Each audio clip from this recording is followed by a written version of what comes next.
first of all, I want to thank all of those on this call who have been in the trenches with us, whether you provided testimony, wrote letters to your legislators, donated, or invited us to your community to speak. We are very grateful. We also want to thank the reps on a bipartisan basis that helped prevent the worst impact of the proposed bills from passing. And we have two of them on the call tonight. State Senator Ryan Fazio, who represents the 36th District, Greenwich, Stamford, and New Canaan, and also a ranking member of the Planning and Development Committee, State Senator Jeff Gordon from the 35th District, which encompasses several towns in the northeast corner of the state. He's also chairman of the P&Z in Woodstock, Catherine Braun, an environmental attorney and a member of the P&Z in Fairfield, and Maria Weingarten, a former auditor and member of the Board of Finance in New Canaan. Desegregate CT's HB 6890 work lev ride bill did not pass. State funding assistance for locally driven housing development that we advocated for did pass, with good revisions to ensure adequate local environmental review. Housing authorities granted the ability to build in other municipalities without their permission did not pass. Some of the reforms to housing vouchers, voucher waitlist reform that we advocated for did pass. More work is needed to address housing voucher allocations, full version of Fair Share HB 6633 with impossible development mandates, and penalties for non-compliance, such as legal standing given to housing advocates and developers to sue for performance and damages, all local zoning, to be replaced basically with a state mandated default as of right. Multiple family zoning did not pass. But what did pass, and what we're really going to focus on tonight, and we need to continue our attention on this, is basically the phase one of the Fair Share bill, establishing government structure, working groups, and a requirement to develop the formula and actually creating the allocation of new affordable units for each town. So I think that's a good starting off point for tonight's discussion. And again, we have Ryan Fazio and Jeff Gordon here who serve in the Senate. So I just gave a quick 30,000 view of what happened. But Ryan and Jeff, can you provide an overview of what happened this session and what didn't happen and what we need to be doing? Sure. I'm happy to go first. First of all, thanks for inviting Senator Gordon and I. We're fresh off of a rather long filibuster of the Fair Share phase one proposal that ultimately passed at the not the 11th hour, but the 9th hour of the evening because of a parliamentary procedure that was used by the majority in the Senate. But we absolutely appreciate the hard grassroots work that's been done in order to fight back against some of the most unreasonable proposals that have been made over the last 6 months in the state capitol. Avoiding the passage of a full-on fair share program, up to a doubling or more of the 830G law was stopped. Work, live, ride, which is essentially forced or coerced as of right development within a certain radius of transit stations, was stopped. And I think those are the two most important, probably the proposals that had the most resources behind them from some of the legislative leadership and some of the outside groups, including Desegregate Connecticut and the Open Communities Alliance. So the work that 169 Strong did was extremely beneficial for communities and for preserving local control, or as much of it as possible, in the last 6 months. But the development on, again, the last night of session in the Senate, where Senator Gordon and I led a 9.5-hour filibuster that was ultimately disrupted by a parliamentary trick pulled by the majority, was a negative development. And it does end in the passage of the phase one of the Fair Share Act, which ultimately could be the largest or second largest unfunded mandate in state history if it's fully implemented. And what Senate Bill 998, which was amended, kind of jammed together on Friday night around midnight in the State House, is that it sets up the bureaucracy for fair share, and it does the calculations for each town and city's mandates under fair share. So it creates a situation where ultimately there'll be a turnkey operation that can be implemented ultimately next year or the year after, that could result in the full implementation of fair share, which again, for certain towns could mean 20% deed restricted housing mandate from the state government, where the towns or cities, that their taxpayers could be liable for actually doing the construction themselves, or else totally upending any sort of zoning controls on the local level whatsoever. So that's what the original fair share proposal was. And that's what Senate Bill 998 in sections, I think 15 and 16, will basically go down the road of in its first phase. So that's what we fought against. We were successful in many cases at fighting back, despite the bad, difficult numbers we have in the legislature. But there's also a clear shot about across the bow of local control. The bureaucracy for fair share will be set up, and actually imposing the mandates will be the next fight for the next legislative session. Thanks, Ryan. Jeff, do you want to chime in as well? Sure, and I just want to say thank yous as well to CT169Strong and all of you guys at the grassroots level. It does make a difference, and I appreciate the work that Senator Fazio and other colleagues in the Senate and in the House did. You know, as was mentioned, there was a lot that was pushed back against. Unfortunately, didn't happen. However, we do have the train still going down the tracks, and what was passed with 998, you know, the more than 9-hour debate, and in fact, a lot of questioning asked of the proponents in the Senate, they really couldn't answer. It's big and open-ended as far as what state government can now do to try to set up the methodology and all of the numbers. And as I actually said during my discussion on the Senate floor, we already know what they're going to come up with. This is now the mechanism that they passed to quote unquote move it along, and we're going to see whatever numbers they've already been throwing around. That's what's going to come back to us, no matter what they do with quote methodology end quote. So we have to be very prepared and renew the fight, and I would say continue the fight, because it's all about, number one, the state taking away local decision making, which I think is absolutely wrong. And number two, really setting a stage that the state once again says it knows better than people in the towns. And as I said during my debate, I think a lot of the folks pushing this, and nothing against them personally, have not even come out to any of the towns. I even asked that on the Senate floor, if this would be required that every single town and city would have to be visited. And it was really a wishy-washy non-answer. So unfortunately, this is moving, and we really need to make certain we keep the fight going and be very prepared for what is going to come out to us next year, and not just push against it because it needs to be pushed against, but really argue why we need to go in a different direction. Unfortunately, the majority party did not want to hear good alternatives. This is what they wanted, and they moved it along, and unfortunately used whatever the parliamentary process was to get what they want, despite what I thought was a lot of different folks, Senator Fazio included, myself, a number of others on the Senate floor talking and asking very good questions.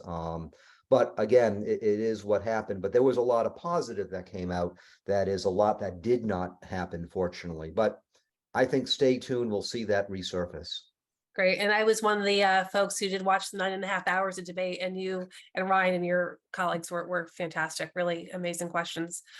I want to move to Maria. You know, Jeff talked about this moving train that we're seeing. Is there anything that we can be doing as citizens to regarding 998, the fair share bill, which will be the first phase? Well, I think what we're struggling with as a group is you know, the fact that when it came out, and I guess we should maybe circle back a little bit to what happened in the House when it passed. So, you know, the original that was last Friday. And there was a press conference, and it talked about the fact that fair share would not be moving forward. And that was about 10:30 in the morning. Then all of a sudden around 9 o'clock at night, And that bill number originally was, well, the first bill was 6633, which was fair share. And then it got lumped into 6781, which was Rojas's bill. And it was a omnibus bill that was multiple. I mean, I want to say it was about 90 pages. And then that all got dumped into this other unrelated bill in the House that had already passed the Senate. And it was on conservation easement, tax credits for conservation easements.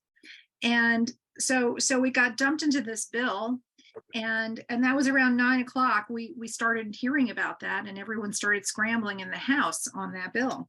So then another version came out at 11 o'clock at night, and then finally LCO 9715 came out at about 11:20. When we got it was about 11:22, and again, it was called to vote by midnight. So midnight Friday night was when that bill finally went to the House, and people were scrambling. It was a 70-page bill. And, it was talked for about 2 hours.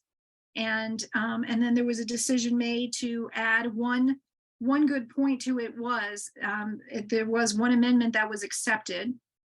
And as everybody has been saying, what that bill does is it takes step one, where it sets allocations. And what it did was take the original version of the allocations, and we know what those are from Open Communities Alliance. So we know that they use 4 different things to calculate. That's their methodology. They use 4 different items. They're all pretty much, relative to the affluence of communities. It's poverty level. It's your multifamily. It's your average income and your grand list. And that's really what they did, is they take a number that they assume is the number that's needed in the state. They allocate it to the different COGs, these different regional groups. And then those numbers are then drilled down further based on this sort of methodology. So our concern is that since this is baked into the language in that phase 1, that we already know what these numbers are. And that's the greatest concern. So the question now is, the bill goes to the governor, and the question is whether he will sign it or not, whether it's going to be public. And there is a rule in place that says if he chooses not to make a public signing of the bill, then it just automatically passes within a certain number of days. I'm not quite sure exactly how many days that is. So the question is whether he would veto it. And because there are so many other things that were looked upon as favorable, renters' rights and some other opportunities for workforce development, for workforce housing development, tax credits, and some other development incentive housing zone credit, opportunities for funding, that it is unlikely, we find it will likely be that he will end up letting it either sign it or just let it pass over a certain amount of time. He can, however, we understand, put a note on it. And what we would recommend at this point is that he provides a note on there that says he wants a more extensive study, because this in the House, when it was being passed between midnight and 2 a.m., the Democrat caucus, all the Republicans stood strong against it, but the Democrats, they were being told that it was a study. And nowhere is the word study found in the language of the bill. And we have done a little bit of a write-up on what's in the bill, and we encourage you all, it was in our news blast, and we encourage you all to take a look at that, where we've actually pulled the language so you can see it for yourselves. And so we're not seeing that it's a true study. And in a study, we would have, as we've seen in the past, usually has minority representation, where minority leaders also pull some people into on a very specific criteria as to like their background and their experience to be part of a broad group to review and analyze. And that's what we don't find in here. So nowhere is this listed in there. So these are the concerns. We're watching it closely. We're hoping that the governor might consider putting a note on it. So what I would recommend is take the opportunity to get in touch with Governor Lamont, let him know your thoughts, and that we want, if you're going to be looking at fair share, at least take a comprehensive look and make sure you understand what's in the bill, and make sure we consider all the options, and that we have something that isn't biased, that something that takes a broad look at how to improve affordability and actually recognizes the differences in different parts of our state. Yeah, thanks, Maria. And thanks for clarifying about the study. We've seen media reports saying that it's a study and other legislators reporting on that. So appreciate that clarification. Kathy, I know that you've had you've written a lot of pieces this session about the environmental impacts of mass density in our communities. And you wrote a white paper, in fact. Can you talk about some of the environmental impacts of what Fair Share could bring potentially? Sure. First of all, this bill has more than just fair share. I just want to briefly touch on the septic situation. There had been a bill up there to basically take responsibility from the DEEP and give it to the Department of Housing for a larger size household, community, and small commercial septic systems. And that is now in this bill. Okay, so the language that was in the prior bill that I guess didn't go anywhere has now been added to this bill. So that's a concern of mine because the DEP does site-specific higher level of review, and the new edict is that the DEP will give that responsibility from it used to be they would have responsibility for everything over 7,500 gallons a day of effluent. Now it would be everything over 10,000 gallons a day of effluent. I think that's wrong. I think it's a mistake. I think in this era of climate change, flooding, et cetera, hyper development pressure, we need to have just as much environmental protection as we did before. So that's a separate thing from Fair Share. So also slightly separate from Fair Share is the ORG, Office of Responsible Growth. That was part of the HB 6890, which was the Work, Live, Ride, Transit-Oriented Community Bill. That was also rejected, but that ended up in this SB 998 as well. And so even though it's a little bit watered down from what my greatest fear was, which was that a person named a coordinator would be running everything, that's not really in there anymore. And also I was worried that it was going to take over the administration of the Connecticut Environmental Protection Act. It does give it a little more power regarding that. And it also gives it a lot of power for collecting, analyzing, and disseminating data. And I'm wondering now if, and the ORG, the Office of Responsible Growth, which was set up originally by Jody Rell, I don't know, 15 years ago, primarily to do environmental protection, that seems to be transitioned away now. And I believe that group is now going to be mostly about development and not about environmental protection. And I also wonder if the coordinator, which is still going to have duties in the org, is now going to be that person that helps the OPM director run the show with Fair Share, but that's a separate issue. So I am worried about the expansion of the Office of Responsible Growth and the appointment of the coordinator, since none of that seems to have any focus on environmental protection. Now, regarding Fair Share, that's also problematic because regardless of the number they pick, it's the principle of the matter that's wrong. Land obviously is local, and you and I are both on zoning commission, and we deal with this every couple of weeks. That neighbors know what goes on next door. They know where the little hidden brook is. They know where the wetlands are, and not everything is mapped. And commissions don't always do the most strict. They don't strictly follow things as they maybe should if there's not enough public outcry. Well, if you have these decisions sort of imposed on the towns to develop, whatever that number is, it's probably going to be higher than what would happen naturally.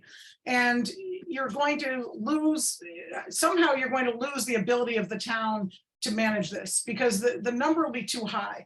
And I was just comparing 8-30G, which we deal with all the time. 8-30G, you are exempt if 10% of your housing stock is affordable. Well, this bill could raise that to 20%. So there will be extreme development pressure. Also, on 8-30G, the developer has to, in each project, designate 30% as affordable. I believe with Fair Share, at least the way it's been written so far, only 20% would. So I think Fair Share is going to end up, if it gets implemented fully, as a successor to 8-30G, where less affordable housing will be required, but a whole lot more development will be required. And what loses out? Open space, conservation. You can't serve two missions effectively like that. And there is no involvement in the Fair Share component of this bill for any involvement of DEP or local conservation, local wetlands. even land trust agencies and groups, they're completely omitted from the bill. The only the involvement of experts and consultants that the Secretary of OPM would be relying on would be commissioners of housing, economic development, experts, advocates, and organizations with expertise in affordable housing, fair housing, and planning and zoning. They will establish this method and they will establish the allocation. And then even if a town wants to challenge the quota, which is what I'm calling it, they would then file some kind of a challenge with the Secretary of OPM, and he would then be guided by these same people. Zero involvement of anything environmental. And I think we can all agree that DEP is both a stakeholder and an expert in land use development, and they should be at the table in every instance. Thank you. Jeff, did you want to add anything? I wasn't sure if I saw your head move. Yes, I just want to add that, you know, some of the questioning I directed during my, I don't want to call it Q&A because I did the questions and I really didn't get answers, was who would these people really be? And it's just massively open-ended. I mean, for example, asking about making certain we could have planning and zoning commissioners from towns, or, you know, other people who, you know, can weigh in about all those issues that were just mentioned. And the answer was kind of, well, I would hope or assume the Secretary of OPM would want to include all these people, but it's purposely worded so that way one could exclude these types of people, including the folks who are doing this in each region of the state and in each town and city, and completely will divorce away. I actually made a point that we really want to make certain we have people who understand the real world impacts of all of this. And I don't think the way it's worded that those types of people would have a seat at the table. And that's why we just got to keep, you know, putting pressure on. I'm in the process of reaching out to the Secretary of OPM and the governor, even though it's a weekend, to really try to push these points, because it's extremely important. We have, quote unquote, the right people at the table, but really the right people who understand this issue as it impacts the towns and cities, not abstract from a high level of state government. Thank you. I do want to ask a question, and not really sure who to direct this to, but we've been asked this many times. But it seemed like there was a switch from some legislators who early on in the session said they would absolutely be opposed to fair share if it came to the floor. We know it didn't come to the floor in its original iteration, but nonetheless, the concept is still there.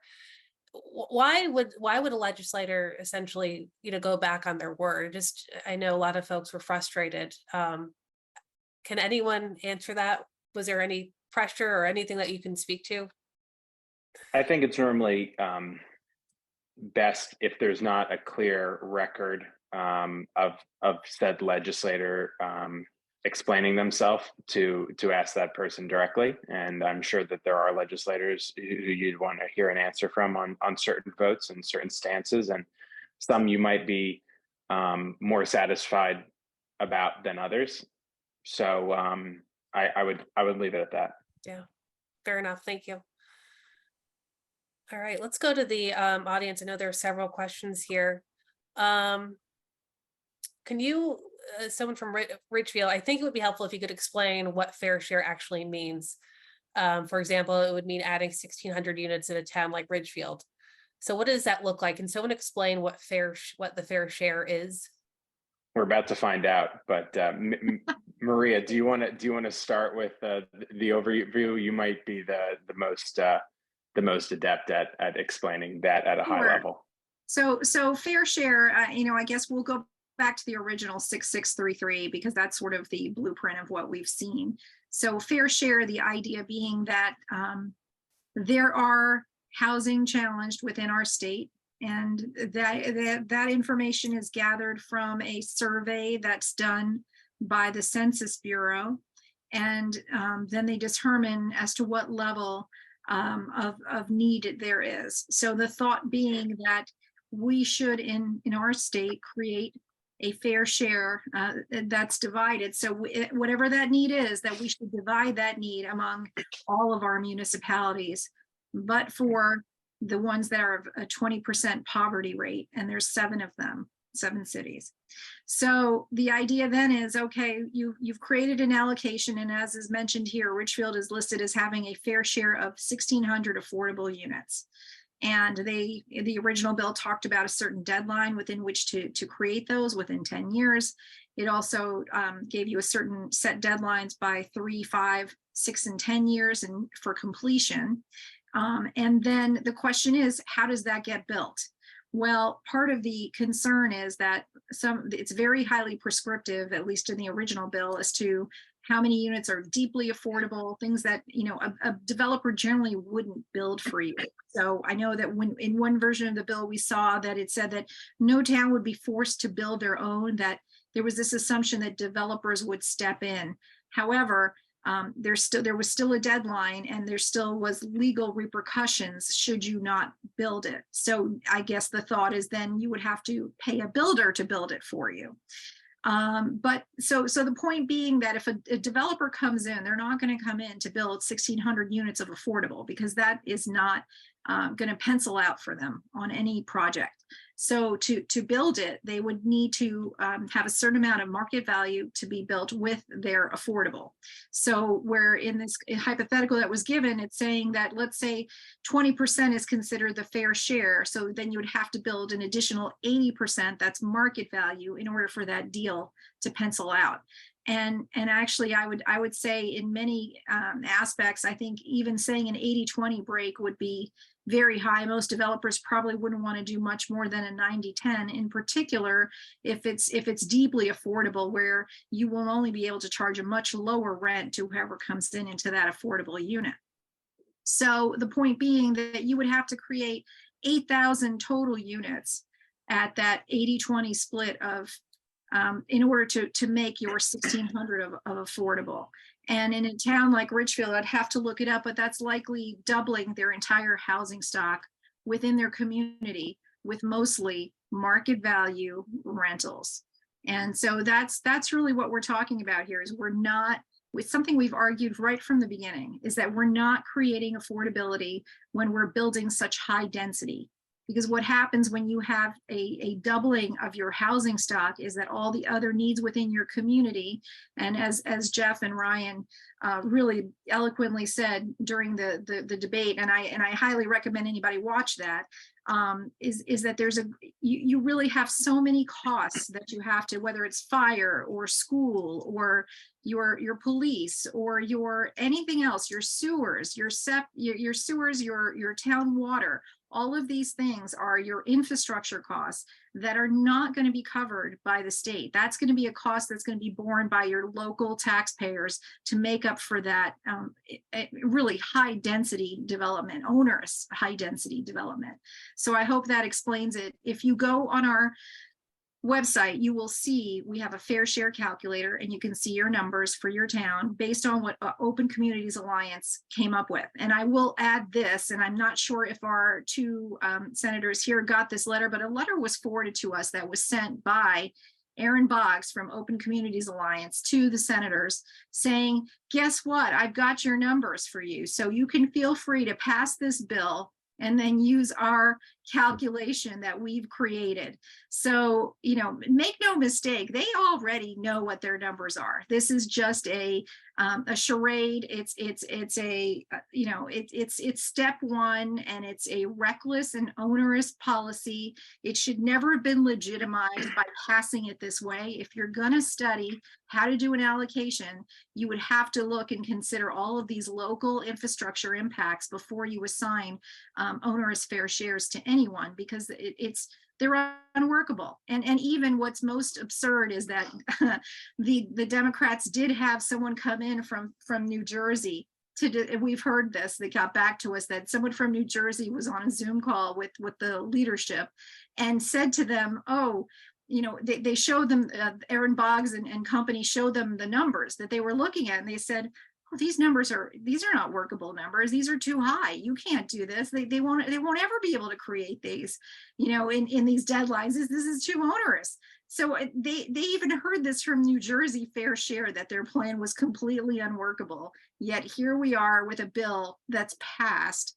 that is doing the phase one of an allocation process that is totally illegitimate. So I'll leave it at that. Thanks, Maria. Jeff, now we heard that the fair share bill won't have any impact to small towns. Is that accurate?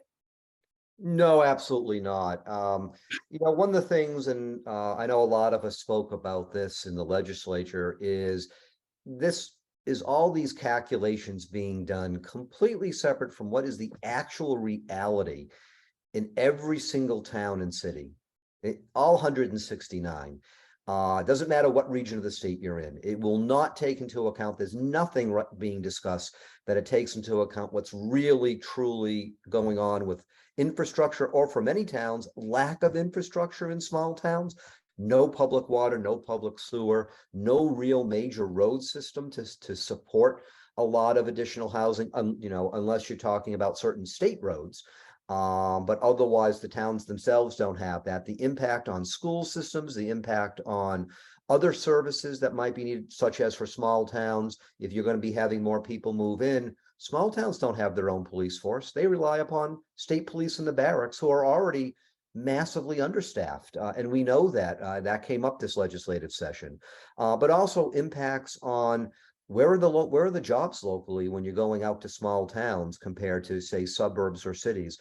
Is there even any type of public transportation? Really, no. None of that is taken into account. So when we hear all this stuff that this is going to be helpful, and all the information that comes out from Desegregate Connecticut and Open Communities, they're completely divorced from reality. It's really more academic and not real world. I tried to drill down to that, and of course didn't really get any answer, which is really an answer in and of itself. That I think the proponents know it, they just want to do it anyway. So the impacts are going to be huge. And also, I don't know how any small town is going to be able to afford any of this, which means taxpayers in those towns, which basically is property tax, with no state support at all, it's going to be very hurtful, and it's not going to be of help. And in fact, various alternatives were mentioned during the debates to say, hey, there's other ways of doing things. Let's really look into these types of things. There was no interest in that. It was really, our way or the highway, unfortunately. So the impacts are going to be very real. And I can tell you, when I go out and about the 13 towns of my district, and I discuss that with people and discuss that they're not going to have much of a say in what happens in their town, it really resonates, and rightly so, because it is really a big state takeover with a predetermined calculation that is really not going to be helpful. And one of the things we talked about is we do support housing affordability. This is not the way to do it. And if you really want to do it, there's other ways to work with people to do it, but that was just completely ignored. Now, Ryan, going back to what Maria said, that last Friday, we saw fair share was off the table per the majority leader's press conference. Then 12 hours later, it kind of reappeared. Now, just from an outsider's point of view, it looked like legislation was really being created in the dark. How can legislators do better, and what can citizens do to keep them accountable?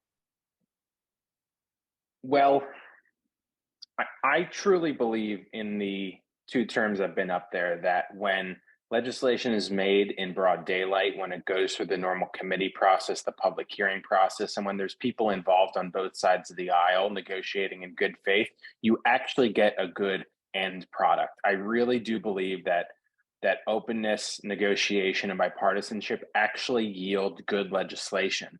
On topic after topic, I've seen it up close, and I actually am oftentimes encouraged in the couple of sessions that I've been up there by the product that we can create legislatively in any number of dimensions. But you also sometimes see Frankenstein monsters of omnibus bills created in the dark without that sort of negotiation. And sometimes you have big bills where things have to be negotiated in a room before they're brought out to the public. But when that's done, at least having different stakeholders that are representative of different points of view and different considerations, where you can do all the trade-offs one against another, is beneficial and necessary, and sort of a stand in for having all the normal openness to a negotiating process or a legislative process. So when you see something put together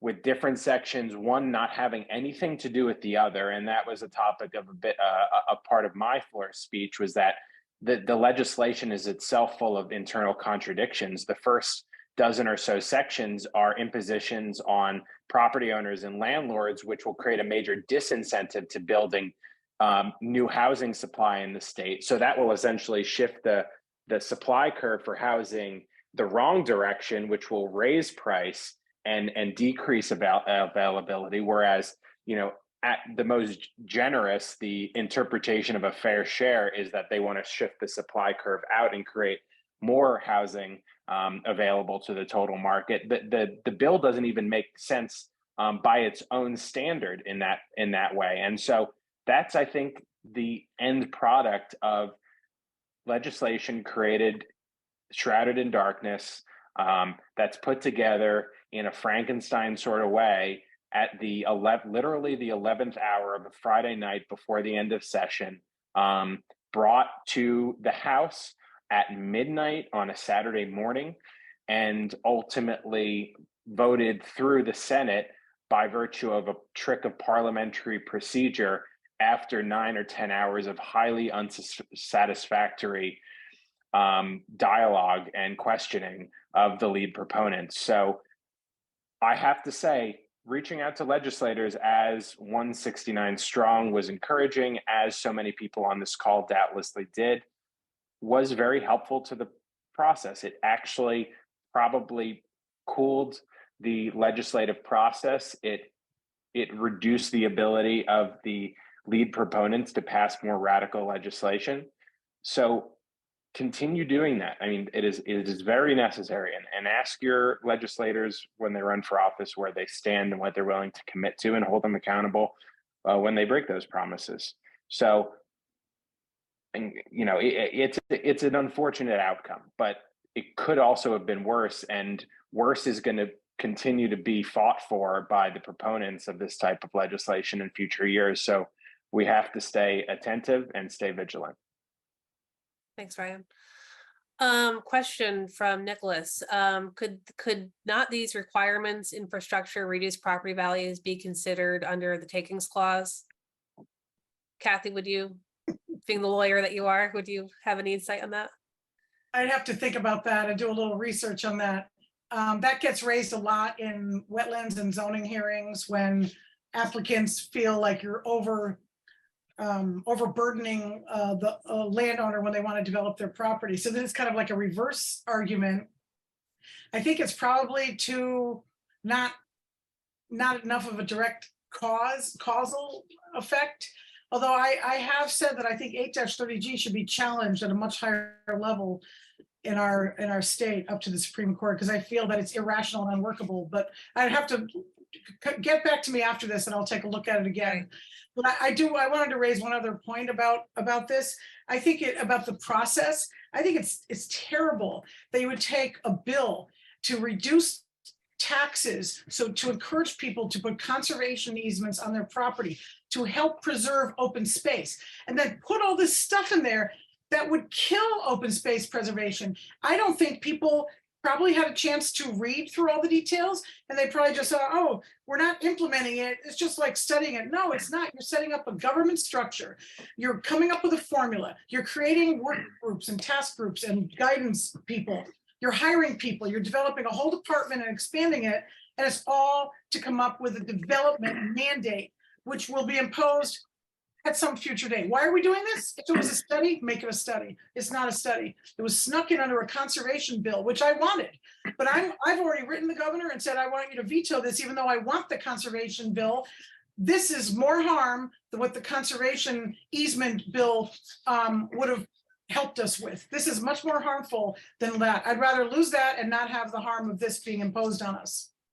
There's a very cruel irony of this bill being chosen as the vehicle to dump all this fair share, all this housing stuff in, because as Kathy is saying, that it was a very narrow conservation easements conservation bill it was my favorite bill that came out of P&D. I had actually kind of introduced it as a local option instead of a mandate with my other P&D leaders. So there is a special poetic injustice that added to the footnote of this entire process. Again, bad process, bad across all accounts. Yeah, great point. Now Claudia has a point about, people, everyday citizens don't know what's going on. We've obviously had some issues with the media. They don't seem to be reporting the content of the bills. It's frustrating. I know from our viewpoint, it's, we just want equal time. Maria, do you want to speak to that? Sure. My name's definitely been, I'm getting a little bit of attention of late, more than I would have wanted. But the recent comment was anti-zoning reform. So we're called anti-activists, we're called elitists, every other ist you can imagine. The latest one was anti-zoning reform. And I called back the author and I said, listen, I'm like, we were on the phone for 2 hours talking about housing vouchers. Is that not a reform? Is that not something we would be reforming? Or the fact that we discussed maybe making 830G deed restricted forever affordable, is that not a zoning reform? And I said, or is it only a zoning reform if the majority party leaders want it?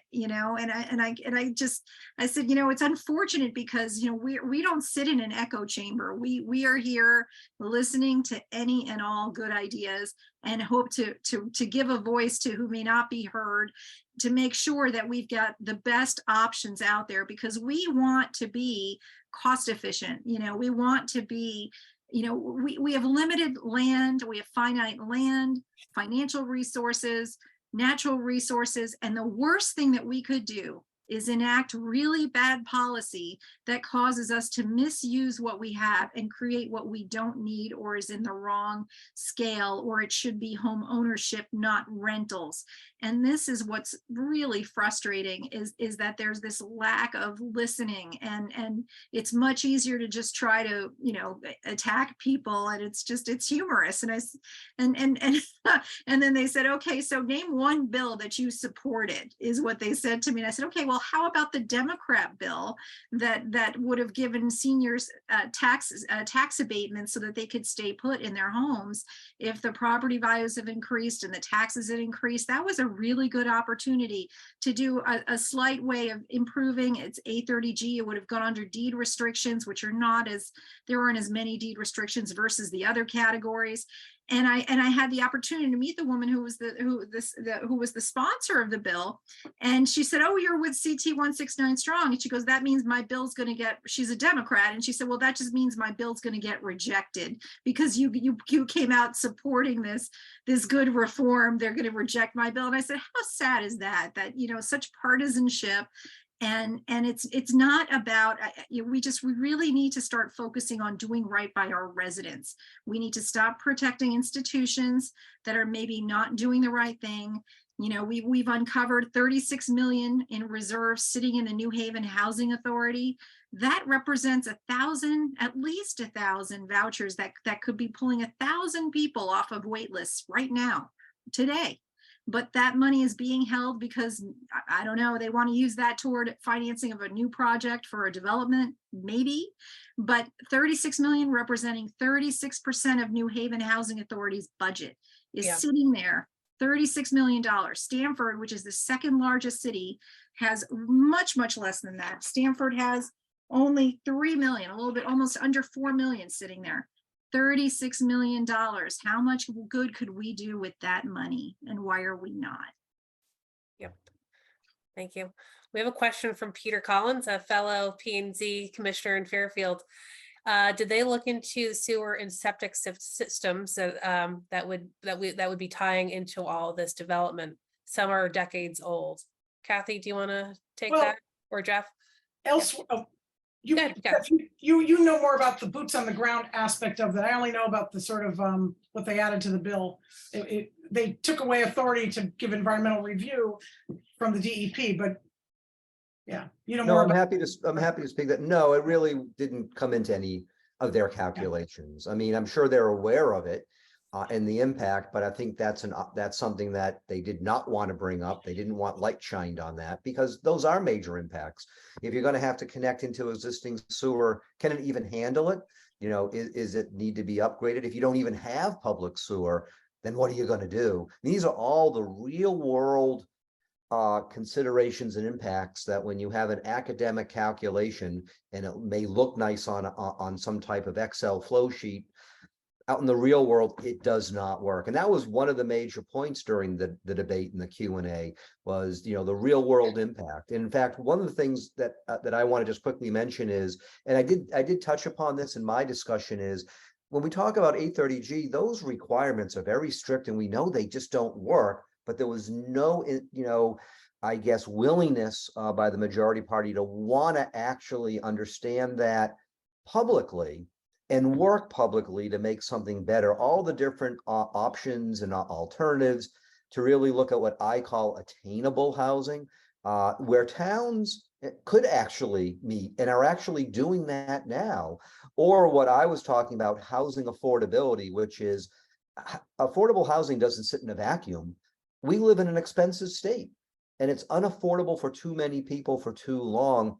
But the majority party just doesn't want to take that into account, which is a real world consideration. So a lot of these things are valid points, and the more one can shine light on it, you know, the better. I think the methodology that's in place and that we're going to see come back to us will not take any of that into account. And again, one just has to keep on pushing those points because those are real world issues for people in towns or cities everywhere. And I think the more one can highlight those impacts, it all comes down to what people can afford in the towns and the reality of the infrastructure of any town and city. I'll just add one more point that on septic systems, when they clean out the septic systems, all of that goes into the sewer system in the towns. So you have to remember that as well. So it's not just about the density that's going to be developed in the areas that have sewer. It's even what might happen in those areas where you have septic and those tanks all get cleaned and they also get dumped into a sewer system as well. I have another question here.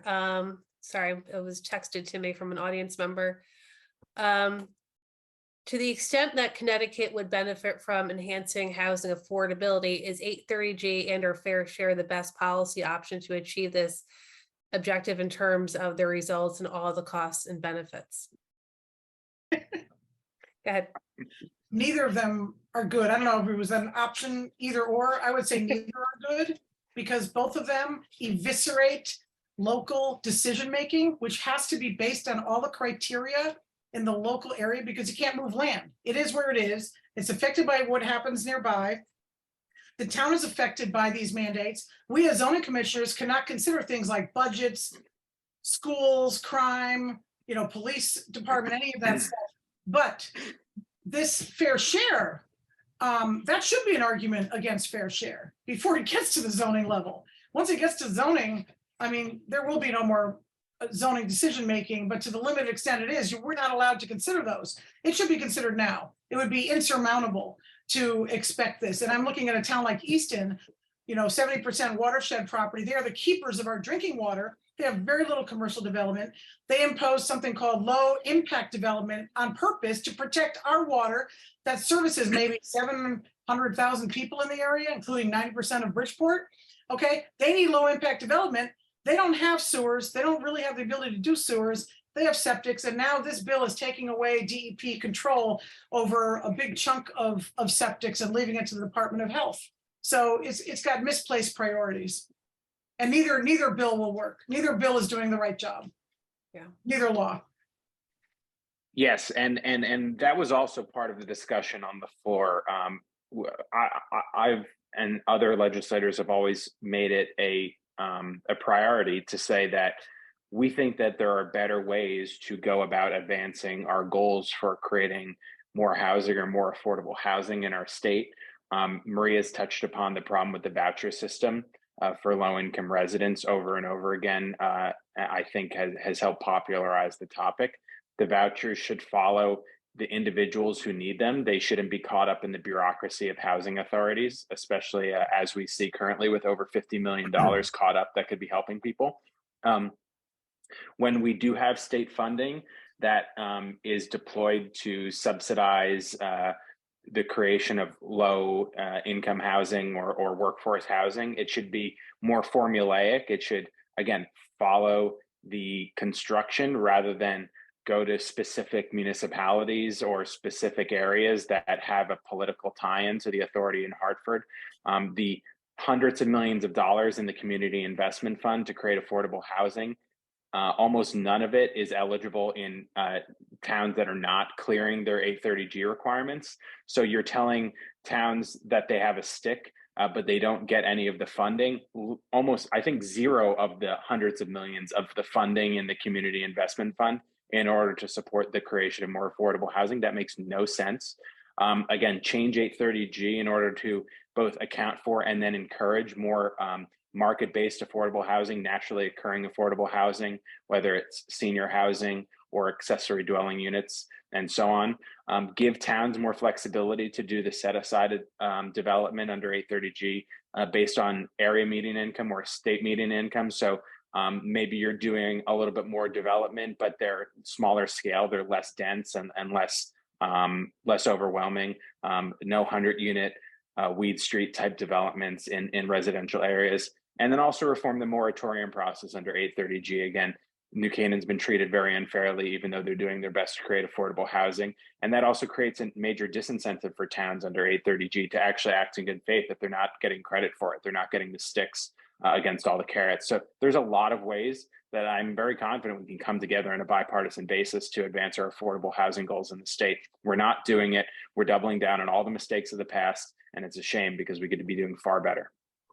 And if I can just quickly follow up, wearing my planning and zoning commissioner hat, someone who's dealt with trying to make land use decisions. My town has had accessory apartments for decades in its regulations. That's where the decisions are made and people really know best their towns. But also planning and zoning commissions do look after public safety, public health, public welfare. Those are really local decisions to best understand that impact. That does encompass a lot of environmental concerns. The state doesn't really understand that at a high level when it tries to drill down. I think having DEP involved is helpful, but a lot of the different things, that Ryan mentioned, others have mentioned, that towns are doing or towns are working towards doing, they should be getting credit. And it really should be more, how do we deal with housing affordability, not the strict definitions in 830G. And I'm fond of saying it's like trying to, pound a square peg in a round hole. It doesn't work. And it hasn't worked for a long time. It's time to really get people together, all the stakeholders, and really figure out how to move it forward. Unfortunately, what was put through by the majority party this session doesn't move it forward in a good way. None of us want to stand in the way of housing affordability. It's more, how do you do it right and do it to also benefit the people who need that type of housing? And unfortunately, none of that was wanting to be discussed by the majority party, even though we kept on discussing it.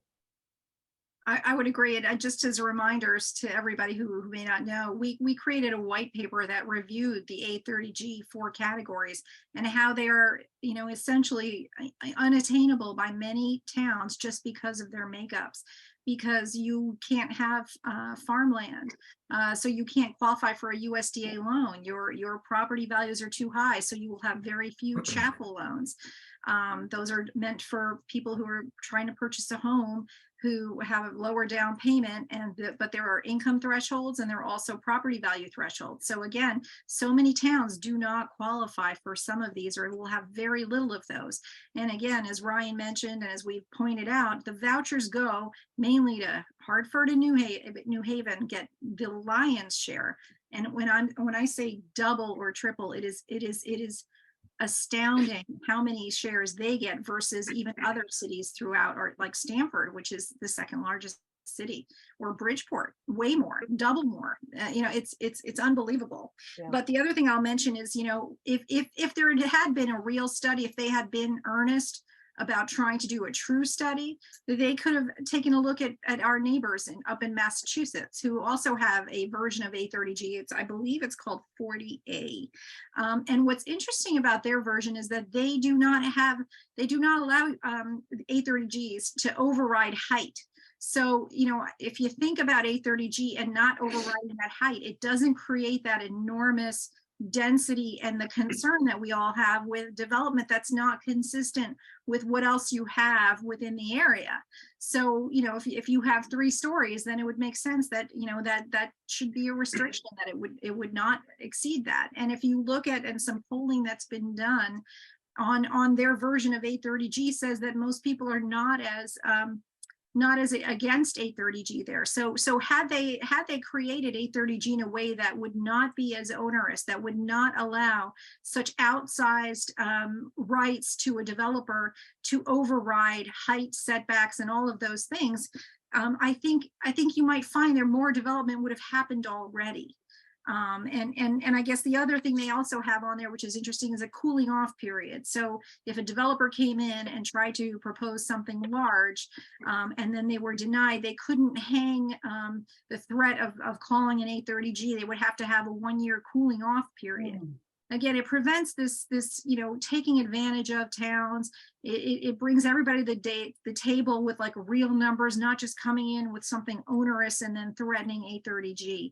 And I think that that's part of the issue we've seen all along, is this lack of trust, lack of collaboration. And that's what's most frustrating, is that the answers are there, and it's not just our answers. It's from P&Z's. It doesn't matter what party you are, Republican, Democrat, they're not listening.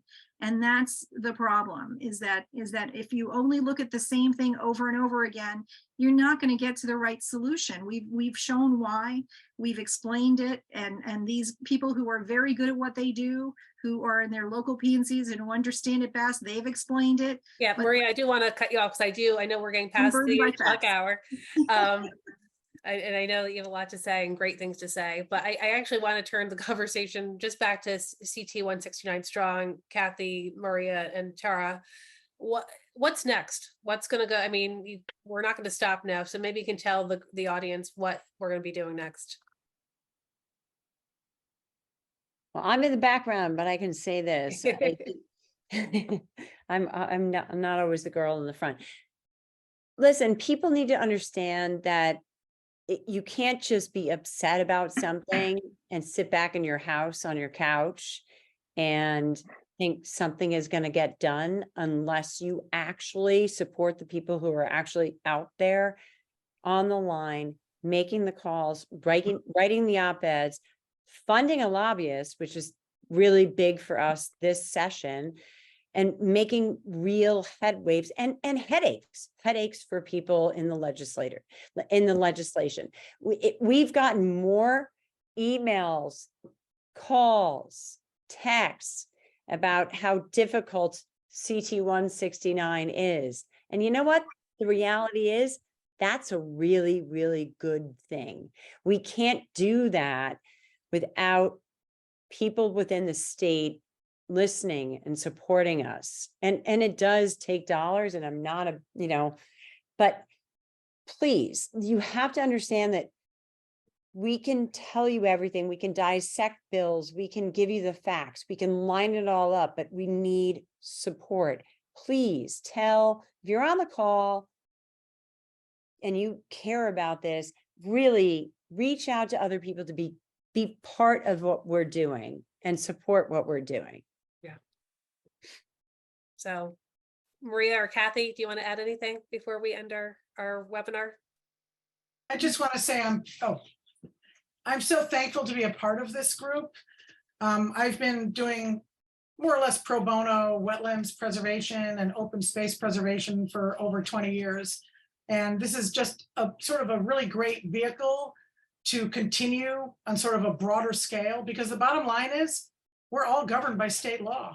So your local conservation commission, your local zoning commission, they have to follow the law. We have to follow the law. We might not like the law. We have to follow the law. There might be a little bit of wiggle room. That wiggle room is getting smaller and smaller as each of these bills gets passed. So again, my next step is to encourage everyone I know to email Governor Lamont and ask him to veto this because the harm outweighs the good.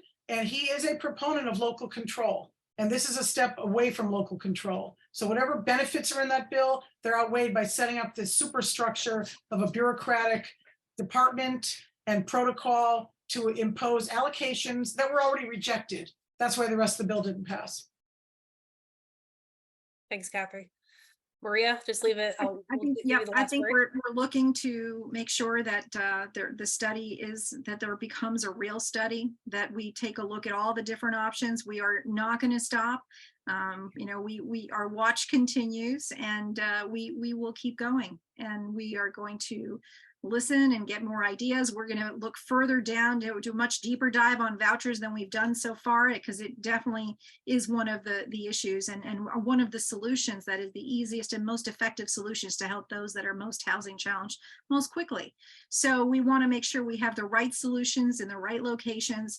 And we want to encourage we will not stop. We will work with whoever we can and everyone. And we encourage anybody who wants to get involved and help us to please do. We need lots of people to help with this. So if you're interested and you want to get engaged, please do reach out to us, let us know, and we'd love to have you on board. So thank you. Yeah, just because the session stopped or ended, you know, our work does continue. So please get in touch with us if you want to get involved. We need smart, good people who care about Connecticut to be part of our group. So we will leave it at that. Jeff, Oh, I'm and gonna Ryan, leave go one get more some comment. rest. Wait, I gotta leave I one just- more. My favorite comment of the entire legislation was, we asked some folks up in Hartford if they knew what we were doing with CT169 Strong, and they said, you had to be on Mars to not understand that CT169 Strong was pushing for local zoning control and all of us to have the ability to control what happens in our towns and cities. So bravo I'm going to give a little pat on the back to Maria and to Alexis and to the rest of our little crew. Thank you. And I Jeff, just know want you to quickly say something? thank you for what you're doing. It does make a difference. And just because the legislative session is over and we don't pick up a new one to next year, doesn't mean the work ends. I can tell you my work hasn't slowed down a single bit after the end of session, other than getting some necessary sleep and rest. But otherwise, the work continues, and that's extremely important. So thank you for what you guys are all doing. It does make a difference, and I appreciate all the effort. It truly is important. Yeah. Again, Jeff, Ryan, thank you for everything, and go get some rest, and look forward to working with you guys in the future. Have a good night, everybody. Bye-bye. Thanks, everyone.